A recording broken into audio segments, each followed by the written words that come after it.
नमस्कार दोस्तों, upgrade fin पे आपका स्वागत है। आज मार्केट में भारी उतार चढ़ाव हमें देखने को मिला और निफ्टी ने अपना जो क्लोजिंग दिया है वो है 17,242 के लेवल के आसपास। लगभग निफ्टी में आज 0.42% की गिरावट के साथ निफ्टी ने इस लेवल पर अपना क्लोजिंग दिया है। तो लास्ट जो वीडियो अपलोड किया था वहां पे हम देखते हैं तो किन स्टॉक के बारे में डिस्कस है वो पहले देख लेते। केपीएल मेल, एचडीएफसी लाइफ, एवाज एंड ग्रीन पैनल, ये चारों स्टॉक मल्टीबैगर स्टॉक है। इन पे आप जरूर ट्रैक कर सकते हैं शॉर्ट टर्म के लिए। अगर मिलता है नीचे सपोर्ट के मिलता है वहां से आप बाय कर सकते हैं। अगर नहीं देखा इस वीडियो को देखने के बाद आपको मालूम पड़ जाएगा कहां से बाय करना है। और आज हम डिस्कस करने वाले एक पेनी स्टॉक के बारे में। तो पेनी स्टॉक के ऊपर हम ये पहला वीडियो है मेरा और वहां पे हम जानेंगे क्या पेनी स्टॉक में इन्वेस्ट करना सही है या गलत, और अगर करना चाहते हैं तो किस तरह की पेनी स्टॉक में हम कर सकते हैं। ठीक है, तो वीडियो में आगे बढ़ने से पहले अभी तक चैनल को सब्सक्राइब नहीं किया, जल्दी से चैनल को सब्सक्राइब करके बेल को दबा दीजिए और अच्छा लगता है तो लाइक कमेंट जरूर कर सकते हैं। पीआई इंडस्ट्री एक केमिकल स्टॉक है और ग्रोथ स्टॉक है और लार्ज कैप स्टॉक है। पीआई इंडस्ट्री में आज 2% के ऊपर हमें गिरावट देखने को मिला। बिलो 3000 ये भी हमें ट्रेड करता हुआ दिख रहा है। 2989 पे आज क्लोजिंग हुआ है। अगर लो देखते हैं तो 2980, नीचे आके देखते हैं टोटल ट्रेड इस स्टॉक में ज्यादा तो नहीं हुआ है पर डिलीवरी अच्छा है, 54% डिलीवरी है। टोटल ट्रेड हुआ है 74,000 के करीब। तो चार्ट पे देखते हैं किस सेल पे स्टॉक को हम बाय कर सकते हैं शॉर्ट टर्म के लिए।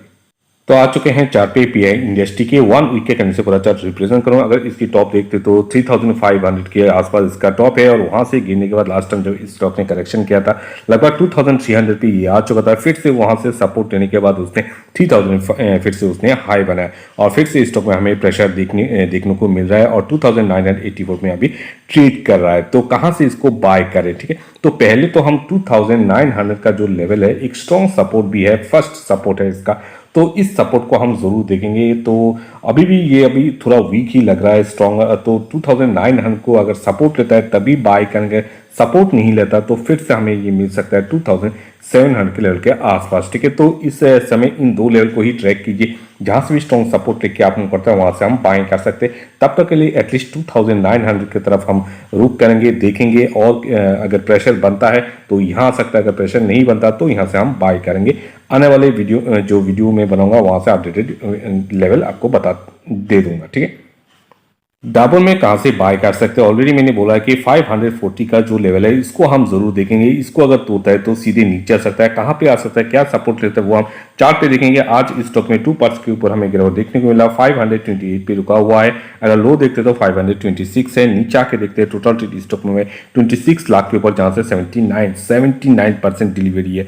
चार्ट पे देखते हैं आ चुके हैं डाबर के चार्ट पे 1 वीक के कैलेंडर से पूरा चार्ट रिप्रेजेंट करो। अगर डाबर की टॉप देखते हो तो 650 के ऊपर इसका टॉप है और इसमें जब लास्ट टाइम करेक्शन हुआ था तो बिलो 500 करता हुआ देखने को मिला हमें। 480 के आसपास आ चुका था, वहां से सपोर्ट लेने के बाद 600 उसने हाई बनाया और वहां से फिर से हमें प्रेशर देखने को मिल रहा है। तो कंटिन्यू अगर गिरावट रहते इंतजार करेंगे, जो भी लेवल अगर जहां से सपोर्ट लेके आप करते हैं वहां से बाइंग करेंगे। सपोर्ट की बात करें तो 540 इसका एक सपोर्ट था, उसको वो तोड़ चुका है और तोड़ने के बाद अभी ट्रेड कर रहा है 529 के आसपास। ठीक है, तो हम नीचे कहां पे इसको सपोर्ट दे सकते हैं? नीचे हम इंतजार करेंगे 520 एंड 510 के लिए। अभी तक इन दो लेवल को आप ट्रैक कीजिए कंटिन्यू। अगर इस तरह की रेड कैंडल बनाता हो, नीचे आता रहता है, इंतजार करेंगे और नीचे आने के लिए जहां से भी इस तरह की कंसोलिडेशन हमें मिलता है वहां से बाइंग करेंगे और हमारा जो टारगेट होगा 600। ठीक है, शॉर्ट टर्म के लिए। तो चलते हैं हमारे नेक्स्ट स्टॉक के पास। विकास लाइफ केयर लिमिटेड एक पेनी स्टॉक है और पेनी स्टॉक में इन्वेस्ट करना क्या सही है या गलत वो हम डिस्कस करेंगे आने वाले सेगमेंट पे। अभी देख लेते हैं इस स्टॉक में जो भी ट्रेड हुआ है आज 1% के रूप हमें आपको देखने को मिला और 5 जो रुपीज है वहां पे क्लोजिंग हुआ है। लो बनाया 4.80 के प्राइस पे और टोटल ट्रेड इस स्टॉक में हुआ है 1 करोड़ के ऊपर, 1 करोड़ 46 लाख के ऊपर, जहां से हमें 48% डिलीवरी भी दिख रहा है। तो चार्ट पे देखते हैं क्या ये मल्टीबैगर का स्टॉक बन सकता है या फिर हमें पेनी स्टॉक लेना चाहिए या नहीं, सब कुछ डिस्कस करेंगे। उससे पहले इसका जो फाइनेंशियल डाटा है वो चेक करेंगे, उसके बाद चार्ट पे चलेंगे। विकास लाइफ केयर का जो थोड़ा उनका बिजनेस है वो थोड़ा समझ लेते हैं। बिजनेस कहाँ होता है उनका? Engaged in the business of manufacturing and trading plastic polymer chemicals and plastic products उनको बनाते हैं। ऑफिस सेक्टर में जो एल्यूमिनियम फॉयल है वो बनाते हैं। बाकी उनका जो मार्केट कैपिटल है 668 करोड़ का है। स्मॉल कैप स्टॉक है, पी है 22.3, आरओई इतना बुरा नहीं है 25 एंड आरओई है 21। करंट प्राइस यहाँ पे 5.03, हाई बना है 8.15। अगर डिविडेंड बना है, अब डिविडेंड नहीं होगा क्योंकि ये स्मॉल कैप स्टॉक है और साथ ही पेनी स्टॉक भी है। और फेस वैल्यू देखते हैं तो 1 है, ठीक है। तो नीचे बाकी पैरामीटर से हम यहाँ पे थोड़ा देख लेते हैं। कंपनी हैज रिड्यूस डेब्ट, company is almost debt free, company expanded to keep good quarter result, company has delivered good profit growth to 232% CAG return over last 5 years ने अच्छा खासा रिटर्न निकल के दिया है। Promoter holding has decrease over last quarter, decrease क्या है, promoter holding is low 13.3%। अगर company has a low return equity 13.0% over last 3 years, earning including other income 44.4 crore का है। तो बाकी हम और नीचे आते हैं तो पहले हम उनका जो क्वार्टर का छोड़ के ईयरली जो प्रॉफिट एंड लॉस है वो थोड़ा देख लेते हैं। सेल्स और उनका जो ऑपरेटिंग प्रॉफिट वो देख लेते हैं। सेल्स देखते हैं तो हम देख सकते हो इंक्रीज हुआ है 2015 से, अगर 2022 से कंपेयर करते हैं तो 295 हुआ है। तो ऑपरेटिंग प्रॉफिट देखते तो वो भी इंक्रीज हुआ है, पर बीच में नहीं, इसी साल 2022 में हमें डिक्रीज देखने को मिला है।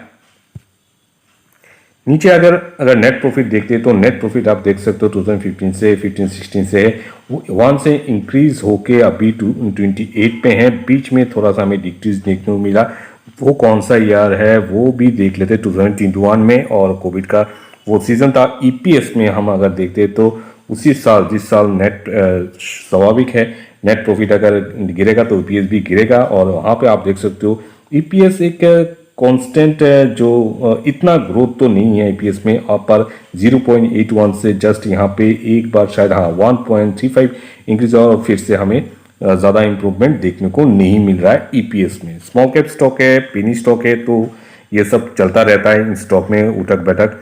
पर अगर प्रोमोटर होल्डिंग देखते हैं तो आप देख के चौंक जाओगे। प्रोमोटर होल्डिंग में 2019 से 55 से डिक्रीज होके अभी है 2020 में 13.7, काफ़ी डिक्रीज हो चुका है, प्रोमोटर ने छोड़ दिया है इसको।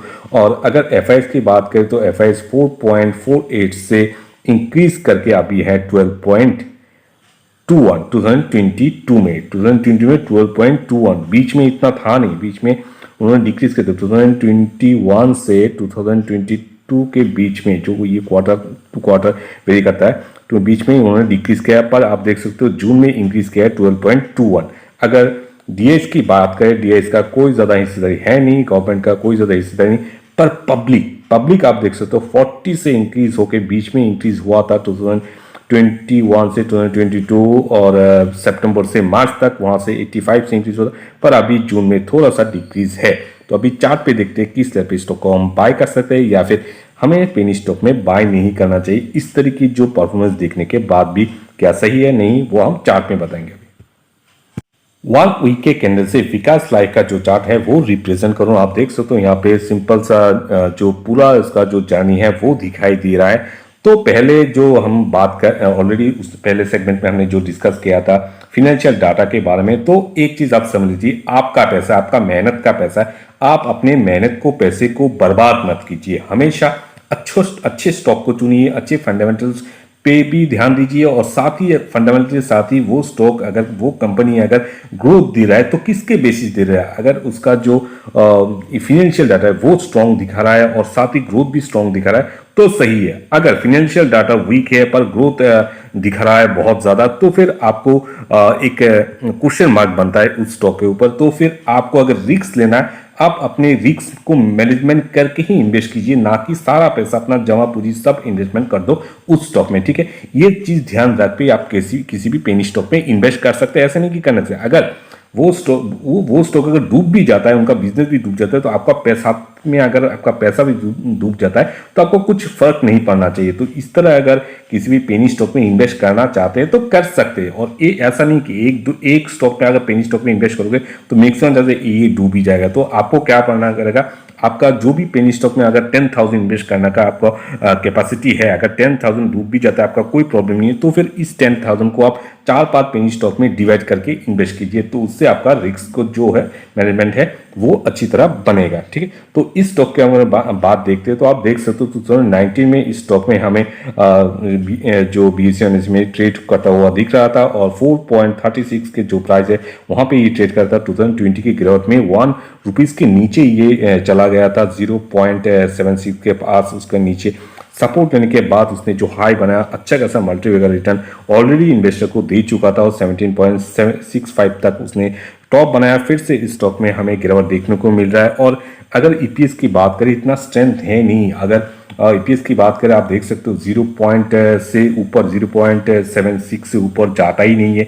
तो फिर अभी तो इतना ग्रोथ हमें दिखाई नहीं देगा इस स्टॉक में। हाँ, अगर बना रहना चाहते हैं तो हर एक गिरावट के अंदर स्लोली एक्यूमुलेशन कर सकते हैं, पर इतना ही एक्यूमुलेट कीजिए कि अगर ये स्टॉक भी डूब भी जाता है तो आपको कुछ फर्क ना पड़े। ये चीज़ अगर ध्यान पे रख के इन्वेस्ट करेंगे तो पेनी स्टॉक में इन्वेस्ट कीजिए, वरना आप इस तरह की जो स्टॉक है वहाँ से दूर रह सकते हैं। कंजर्वेटिव लोग तो इसको बिल्कुल मत आइए, आप सिर्फ अच्छे स्टॉक में इन्वेस्ट कीजिए जो ऑलरेडी मार्केट को पता है, सबको पता है अच्छा स्टॉक है, तो वहां से भी आप अच्छा खासा बेनिफिट ले सकते हैं। जो मेरे फंडामेंटल टेक्निक्स का जो मैं रिव्यू कर रहा हूँ, एनालिसिस कर रहा हूँ, वो प्लेलिस्ट में है, वहां पे जाके देखिए अच्छे स्टॉक है, वहां पे भी आप इन्वेस्ट कर सकते हैं पर अपॉर्चुनिटी आने के बाद। ठीक है, तो इस स्टॉक की बात करें तो अगर बाय करना चाहते हैं तो हाँ बेशक इस लेवल पे जरूर बाय कर सकते हैं। 5 के जो प्राइस है वहां पे बाय कर सकते हैं, अगर और गिरता है नीचे वहां से एक्यूमुलेशन कर सकते हैं। हर एक 10% की गिरावट के बाद आप एक्यूमुलेट कीजिए और स्लोली बने रहिए अगर आप इन्वेस्टमेंट करना चाहते हैं तो।